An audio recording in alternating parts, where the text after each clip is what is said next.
किसी जंगल में टूनी चिड़िया अपने एक बच्चे के साथ रहा करती थी। तो वहीं दूसरे पेड़ पर दुष्ट कालू कौवा अपनी पत्नी गौरी के साथ रहा करती थी। तो पास ही के जंगल में बुलबुल चिड़िया और कबूतर रहा करते थे। एक दिन की बात है, एक ऊंचे पेड़ पर बैठा हुआ कालू कौवा इधर उधर देख रहा था। उसने अपने चेहरा को कपड़ा से छुपाए हुआ था। जैसे ही उसे बुलबुल दाना लाती हुई दिखाई देती है, वो दुष्ट कालू कौवा 2 बार सीटी बजाता है। तभी गौरी कौवी कहती है, कालू ने सीटी बजा दी, इसका मतलब शिकार आ गया है। ऐसा कहते हुए गौरी कौवी झाड़ियों से निकल जाती है। कालू कौवा और गौरी कौवी बुलबुल को रोक लेता है और कालू कहता है, लाओ ये दाना हमें दे दो। तभी बुलबुल कहता है, कौन है आप लोग? ये दाना मैं बहुत मुश्किल से ढूंढ कर लाई हूँ। चुपचाप ये दाना दे दो वरना जान से मार देंगे। नहीं चोर जी, मुझे मत मारना, मेरा छोटा सा बच्चा भी है। तो फिर ये दाना मुझे दे दो और भाग जाओ यहाँ से। बुलबुल उन्हें अपना दाना दे देती है और वहाँ से भाग जाती है। ये काम बहुत आसान है गौरी, और दाना ढूंढना बहुत मुश्किल है। कालू जी, मुझे बहुत डर लग रहा है। जिस दिन हम पकड़े गए बहुत मार पड़ेगी। वो दिन कभी नहीं आएगा गौरी जी, क्योंकि मैं बहुत शातिर खिलाड़ी हूँ, समझी मेरी प्यारी गौरी जी। इधर बुलबुल कह रही होती है, लूट लिया, उन्होंने मुझे लूट लिया। मेरे बच्चे भूखे हैं, अब मेरे बच्चे क्या खाएंगे? मैंने उनसे बहुत विनती की, पर उन्होंने मेरा दाना मुझसे छीन लिया। इतने में टूनी चिड़िया बोलती है, बुलबुल बहन चुप हो जाओ, ये दाना आप ले लो मुझसे, मैं अपने लिए कोई दूसरा दाना ढूंढ लूंगा, क्योंकि तुम्हारे तो छोटे बच्चे हैं, उसको तो देना ही होगा। मगर ये कब तक चलेगा टूनी बहन? आज उन दोनों ने मुझे लूटा है, कल होकर वो किसी और को लूटेगा। ऐसे में तो हम पक्षियाँ बहुत परेशान रहेंगे। इधर गौरी कौवी अपने पति कालू से कहता है, कालू जी, कल किसे लूटना है, कोई प्लान बनाया कि नहीं? जो मिलेगा उसे लूट लेंगे, हमें तो भोजन चाहिए। दूसरे दिन कौवा फिर से ऐसा ही करते हैं। कालू एक बड़े ऊंचे पेड़ पर जाकर बैठ जाता है और गौरी झाड़ियों में छुप जाती है। दोनों ने अपना चेहरा कपड़े से छुपाया हुआ था। सारा दिन गुजर जाता है, मगर वहां से कोई भी पक्षी नहीं गुजरता। तभी गौरी कौवी अपने पति दुष्ट कौवा से कहती है, मैं तो थक गई हूँ, मगर कालू ने अब तक सीटी ही नहीं बजाई। लगता है कालू को अभी तक कोई शिकार नहीं मिला होगा। फिर गौरी कालू के पास चली जाती है। कालू जी, आप सो तो नहीं गए?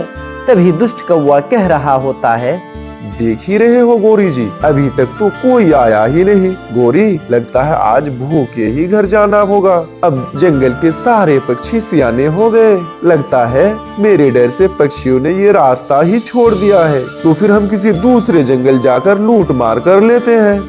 अब समय नहीं है कालू, ये कल देखेंगे। वो दोनों भूखे ही घर चले जाते हैं। इतने में रात हो जाती है।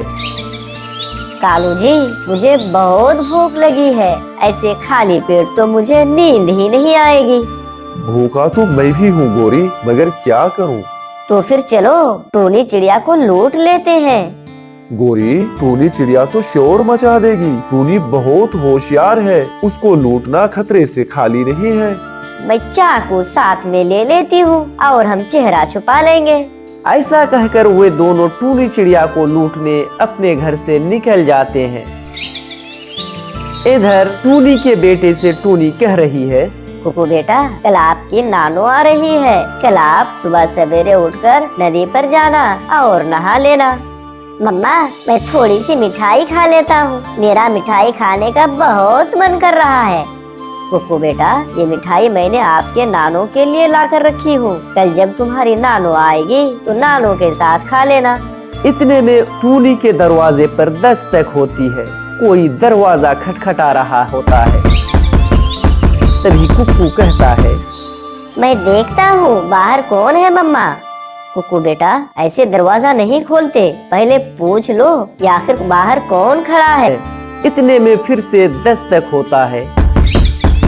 तभी टूनी कहती है, कौन है जो बाहर दरवाजा खटखटा रहा है। तभी गोरी अपने पति कालू से कह रही होती है, तोते की आवाज में बोलो, तोते की आवाज में, नहीं तो ये टूनी चिड़िया पहचान जाएगी। तभी दुष्ट कौवा बोलता है, मैं हूँ मिट्ठू, मेरे पेट में बहुत दर्द हो रहा है टूनी बहन। दुष्ट कालू कौवा ऐसे तोते की आवाज में बोलता है। उसकी आवाज सुनकर टूनी का बेटा कुकू कहता है, मम्मा, ये तो मिट्ठू अंकल की आवाज है। फिर मम्मा चिड़िया जैसे ही दरवाजा खोलती है, गोरी कौवी चिड़िया को चाकू दिखाती है।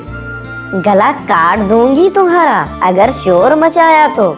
कौन है आप लोग? मैंने भला आप दोनों का क्या बिगाड़ा है कि मुझे चाकू दिखा रहे हो? ऐसी बात होते होते दोनों चिड़िया के घर में घुस जाते हैं। फिर गोरी कहती है, निकालो जो है निकालो, जो खाने का सामान है वो निकालो, वरना तुम्हें जान से मार देंगे, जल्दी करो। ओए छोटे, बताओ कहाँ पर है खाने वाली चीज? आंटी चोर, ये मिठाई है, मगर ये नानों के लिए है। आप कल आ जाना और मेरे नानों के साथ मिलकर खा लेना। हम चोर पक्षी दिन को नहीं, रात को खाते हैं। फिर गोरी मिठाई उठा लेती है और वहाँ से भाग जाते हैं। हम लूट गए, हम बर्बाद हो गए, वो जालिम चोर हमें लूट कर ले गए। इतने में कुक्कू बोल पड़ता है, मम्मा, इससे तो अच्छा था कि मैं ही ये मिठाई खा लेता। मिठाई ना नानों को मिली ना मुझे। कुक्कू की मम्मा कुक्कू की बात सुनकर हंसने लगती है। हाँ कुकू, मुझे क्या मालूम था ये चोर आने वाला